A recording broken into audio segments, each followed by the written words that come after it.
पाकिस्तान में इस वक्त हड़कंप मचा हुआ है। पाकिस्तान में भारत के बड़े हमले की आहट सुनाई दे रही है और यह आहट ऐसी है जो गर्जना बन गई है। वहां सरकार से लेकर सेना तक पूरी तरह घबराई हुई है। रात के 2 बजे पाकिस्तान सरकार में सूचना मंत्री एक प्रेस कॉन्फ्रेंस करते हैं और ऐलान करते हैं कि 24 से 36 घंटे के बीच पाकिस्तान पर हमला होने वाला है। जी हां, आप सही सुन रहे हैं। ये मंत्री कह रहे हैं कि पाकिस्तान पर अगले 24 से 36 घंटे में हमला होगा।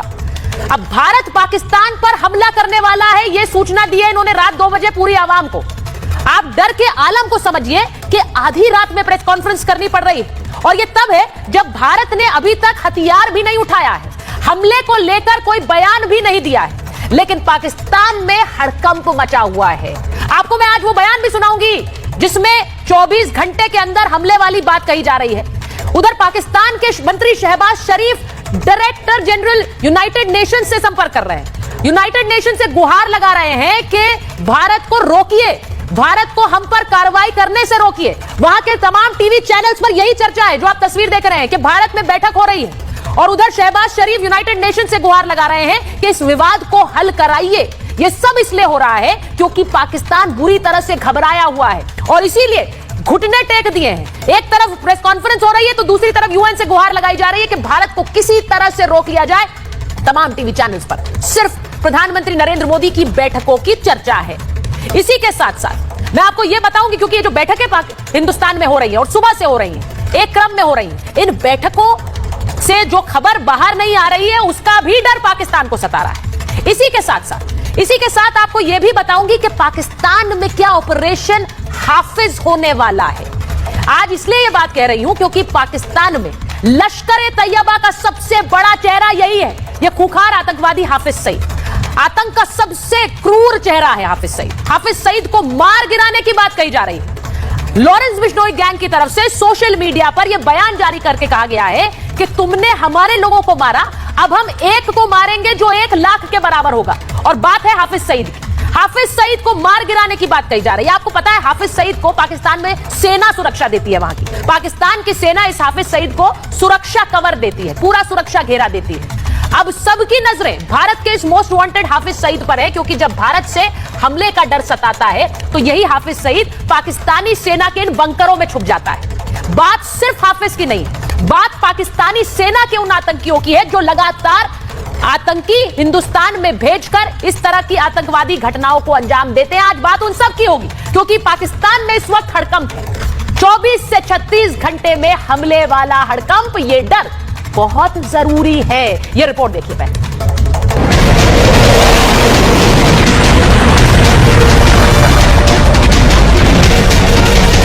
अब आर पार की लड़ाई का वक्त आ गया है। पाकिस्तान की तबाही तय है।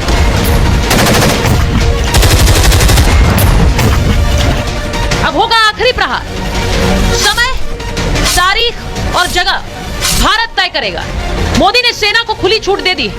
हाई लेवल मीटिंग में बोले पीएम मोदी, जवाब कैसा हो ये सेना तय करे। सेना की क्षमताओं पर पूरा भरोसा है। आतंकवाद का खात्मा करेंगे, आतंकवाद को करारा जवाब देंगे।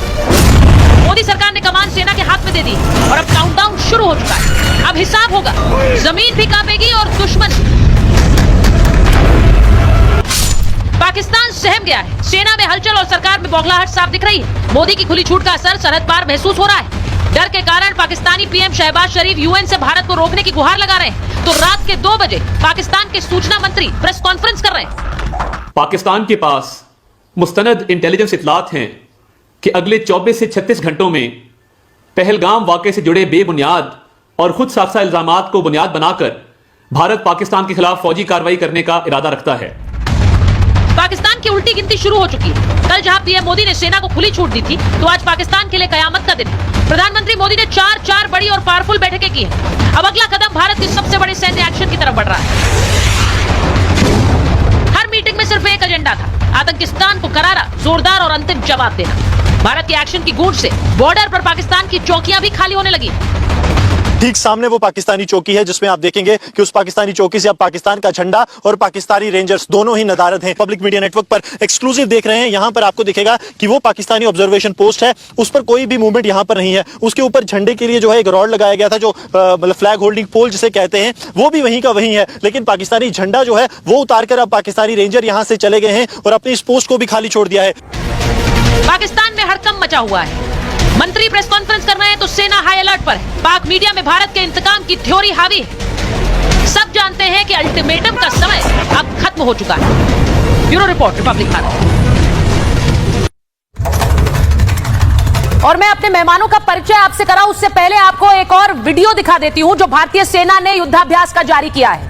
बड़ी खबर आपको दिखा रही हूं, भारतीय सेना ने युद्धाभ्यास का एक वीडियो जारी किया है और इस वीडियो को जब आप देखेंगे तो आप समझेंगे कि कॉम्बैट रेडी होने का मतलब क्या है। यानी किसी भी तरह के चुनौती के लिए भारतीय सेना तैयार है। चलाइए जरा इस वीडियो को। भारतीय सेना चुनौती के लिए तैयार है, यह वीडियो जारी किया गया है और भारतीय सेना इस तरह के वीडियो से एक स्पष्ट संदेश भी दे रही है, हमारी तरफ आंख उठाने वालों को मुंह तोड़ जवाब दिया जाएगा। So I'll find you. You can hide in the distance between shadow and dusk, but I'll strike you down when you betray our trust. So I'll find you. That's my job. That's my mission. That's my promise.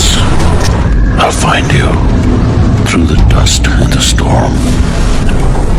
I'll find you through this machine. तो भारतीय सेना जहां ये video जारी कर रही है वहीं पाकिस्तान में क्या हो रहा है उसकी भी एक तस्वीर आपको दिखा देती हूं। पाकिस्तान में कैसे वो अपने F-16 कैसे हटा रहे हैं बॉर्डर से, भारत के S-400 से कैसे डर गए हैं पाकिस्तानी एयरफोर्स। वहां पर 1500 किलोमीटर दूर जाकर F-16 को अंडरग्राउंड कर दिया गया है। पाकिस्तान ने F-16 विमान को नजरबंद कर दिया है। S-400 से बचने के लिए F-16 को छिपाया गया है। पाकिस्तान ने F-16 को ग्वादर में रखा है। सीमा पर अब JF-17 तैनात किए गए हैं। S-400 जो कि लंबी दूरी वाला मिसाइल सिस्टम है, सतह से हवा में मार करता है।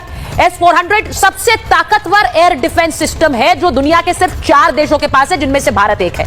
अब रडार डिटेक्ट कर उसे नष्ट करने में सक्षम है, इसीलिए ये F-16 वहां से हटाए गए हैं। तो देखिए किस तरह से F-16 वहां से भगा दिए गए। दुश्मन की गतिविधियों पर नजर रख सकती है हमारा S-400।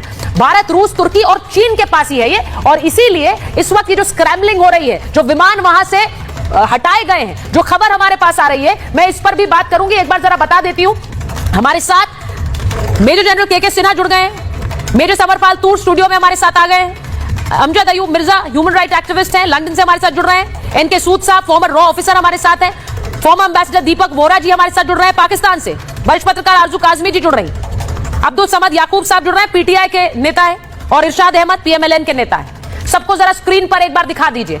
मैं ये इसलिए कहना चाह रही हूं, मेजर जनरल सिन्हा आपके साथ शुरुआत कर रही हूं, मुझे जरा ये बताइए कि ये जो इस वक्त भगदड़ की तस्वीर आ रही है कि F-16 को हटाया गया है, उन्हें ग्वादर भेजा गया है, और ये जो स्क्रैम्बलिंग हो रही है, ये इस वक्त क्यों हो रही है मेजर जनरल? जय हिंद सुचारता। जय हिंद सर। देखिए जो आप देख रहे हैं पाकिस्तान में हाई तौबा मचा रखा है, और जैसे बंदर उछलते हैं एक जगह से दूसरे, वो ये मोबिलाइजेशन नहीं है। एक फौज के अंदर में जो मिलिट्री करती है मोबिलाइज करती है।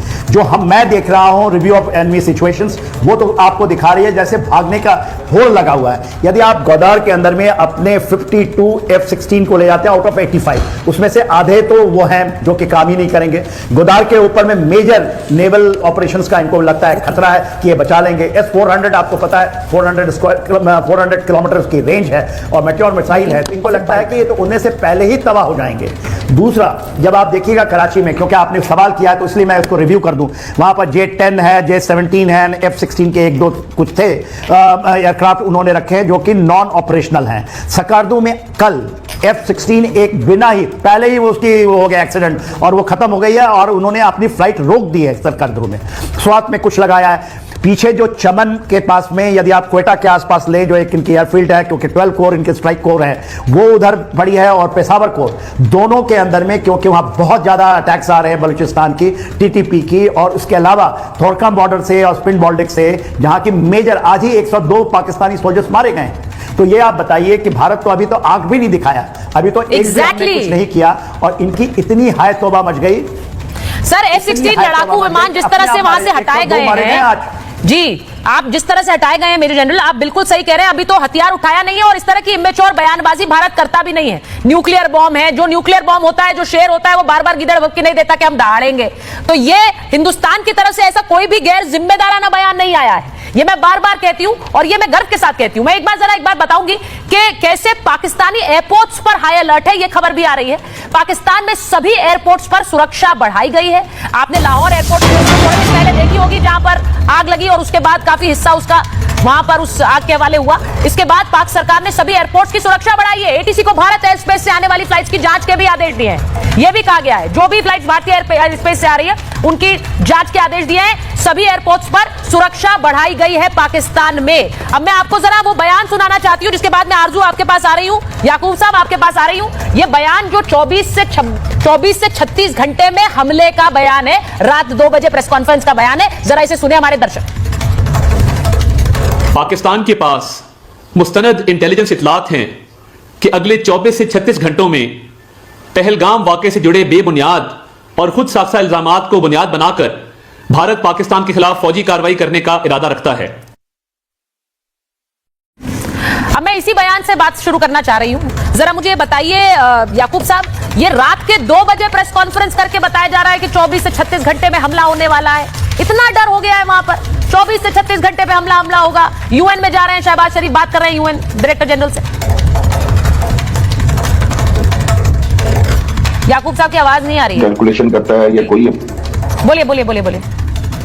आ रही आवाज आप? हाँ, बोलिए। देखें, अगर आप इस वक्त वॉर मॉन्गरिंग में, वॉर हिस्टीरिया में, और आपने एक मीडिया के अंदर जंग छेड़ रखी है, तो वहां पे अगर कोई आपको रिस्पॉन्ड करता है या अगर वो ये कैलकुलेट करता है या अपनी इंटेलिजेंस रिपोर्ट के बेस के ऊपर कि कब जो है वो अटैक लाइकली जो अटैक है वो हो सकता है। हाँ। मैंने तो आज से 3 महीने पहले कह दिया था India is likely to attack Pakistan sooner और लेटर, क्योंकि हमें आपका थोड़ा बहुत आइडिया हो चुका था, जितनी एक हमारी वो थी कि इंडिया जो है उसको किस तरीके से प्लान कर रहा है। ये टेररिज्म का जो एलिगेशन है, भले रियलिटी कह ले उसको, जो मर्जी आप समझ ले उसको, ये एक बहाना हुआ करता है। हालांकि हम इसको डी एस्केलेट कर सकते हैं, हम यहाँ पे बैठ के इस तरह के कॉन्फ्लिक्ट को रिजॉल्व किया जा सकता है, बट अनफॉर्चुनेटली सर ये कॉन्फ्लिक्ट नहीं है।